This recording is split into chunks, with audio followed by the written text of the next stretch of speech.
In part 1, we talked about sanding this chair and getting it ready to put some color on it. And in part 2, the color we're going to use comes from stain. My personal favorite is oil-based stain. I like it because it doesn't fade, goes on very easily, and provides much more flexibility when you're putting on top coats. This is also the time to think about the finishing process.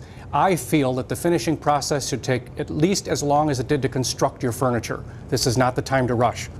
When you're putting on a stain, you're also going to find that it's nice to use a small sample piece to make sure that the stain matches the color that you're looking for and also goes on well without blotching. Because this is a purchase product, this is a chair that I bought for this, I found that I don't have any of that scrap. But there is a good place to find a test area on this chair, and let me show you where that is.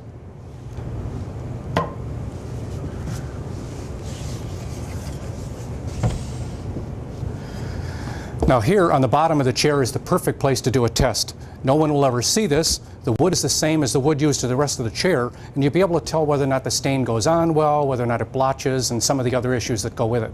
Perfect spot. What I'll always do to keep from having a problem with the stain leaking all over the place is take an awl and punch a couple of small holes around the inside ring of that can. That will allow any of the stain that kind of comes up in there to leak back in. And don't worry about it, it won't affect the seal. The seal's on the outside and inside edges, it's not in the bottom of that. Now I want you to stir the stain, and I want to stir it well because stain is pigment-based, the oil is, and hopefully you'll be able to see this is what the pigment looks like sitting at the bottom of that can. And it's important to make sure that that pigment is well stirred so it's in suspension and it's not sitting in the bottom. All right, so we're all done during the stirring here. As you can see, there's no pigments left at the bottom of this stick. And now we'll talk about a couple of different application methods or tools. The first is a rag. A lot of people like to use this, no problem at all. Second is a foam brush. Picks up an awful lot of material, lays out an awful lot of material at one time, actually works fairly well. And the last is what they call a chip brush. This does a real nice job and kind of blends the three techniques together. And you can use them separately or all together, and to be honest, in many cases I wind up using all three of them. All right, now to do a little test sample on the bottom of this chair, I'm going to take the stain. In this case, I'm going to use the brush. There's an awful lot of little areas in here that make it tough to use just a rag. And I'm going to real lightly put a couple of lines of finish in here. As soon as I put them on, I'll take a rag and wipe them down a bit, just so I can see whether or not the stain is penetrated well. And this then brings up a little discussion. If the stain penetrates perfectly and if it looks nice and even across, although remember there are different boards in here, so it's not going to look perfect, as long as it looks fairly even, I'm going to stay with that technique. If it turns out that the boards themselves are taking in an awful lot of stain in one spot and not in another, that's called blotching. And what I may want to do is change my technique there. There are two different ways to do that. One is to use a gel stain, which will help reduce some of that blotching. The second is to condition the wood by using what they call a wood conditioner, and then use a stain over the top of that. We'll give you a little bit more information about those later. But what I'm going to do right now is just use the stain. As you can see, the finish looks pretty good. It comes out pretty evenly, and I'm pretty comfortable that what happened on the bottom of this chair is also going to happen on the sides. So now that I'm done, I'll turn the chair over, and let's start working on the real surface. Okay, now you'll continue to stain this chair and use the same techniques that you used on the sample side. Remember the bottom side of this chair seat. But I want to show you a couple things. When you stain the top of this, you get a nice look. But as you come around the face, remember that end grain problem being a little bit more porous than the surface. What I asked you to do in video 1 was to double sand. So we sanded this to 220. We're sanding the front of this to 320 and then to 400. The stain on here, because this has been sanded a little bit finer, should approximate the look on the top. So we'll put the stain on here. Now one of the application methods is to put it across the grain along and wipe it with the grain. It's a good idea to go back and forth to give a nice even coverage.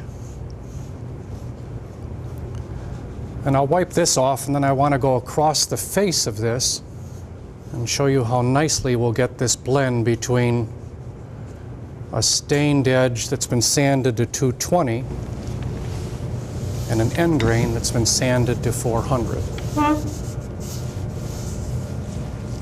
Look at how nice the color is here and how much lighter it is here. If this had not been sanded to 400 grit, it would have been markedly darker and you'd see a pronounced line across that end grain. Really nice blend.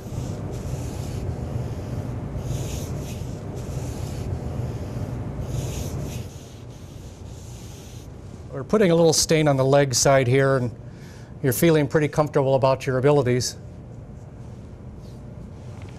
And then when you go to wipe it off, you find something like this. Now that's a glue spot. Usually looks like a fingerprint, surprisingly enough. And what happens is you didn't pick that up when you first looked at your chair and did all your sanding. This is not the time to panic. Take a razor knife like this.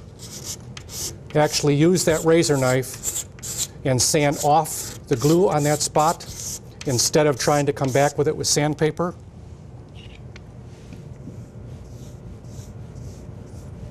And let's see what that looks like. And there you go. Now it's nice to be able to find a technique to remove that glue spot after the fact, but to be honest, you're much better off to try and find them before you start putting stain on. Generally what I do when I build a project is I'll take a little mineral spirits on a rag and I'll wipe the entire project down with it. Glue shows up very well with mineral spirits over the top as a slight shiny area because the mineral spirits couldn't penetrate in that spot. Allow the mineral spirits to dry, sand that area, and re-tap it with mineral spirits until you finally find the glue is gone.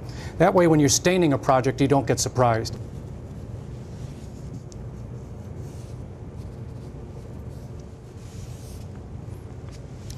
Okay, now you've finished staining your chair. Let me give you a couple of more pointers here. If you find that after the stain is on here that it's just a little bit darker than you wanted in a couple of spots, this is an oil-based stain. So just take a little bit of mineral spirits while the stain is still wet, real lightly wipe over those spots and you will have light in that color. If you want the color a little darker, it's important to let this dry overnight. Give it a good 6 or 8 hours of drying and come back and apply the second coat of stain the same as you did the first.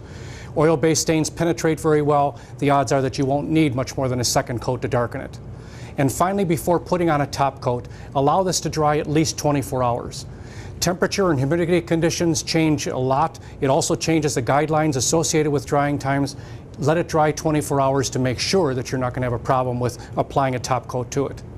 And lastly, from a safety standpoint, the rags that you use to wipe off this stain, if left in a ball like this, can cause a problem. They will self-combust. So open the rag up, let it air dry, and when it's finally dry and hard, then you can throw it away.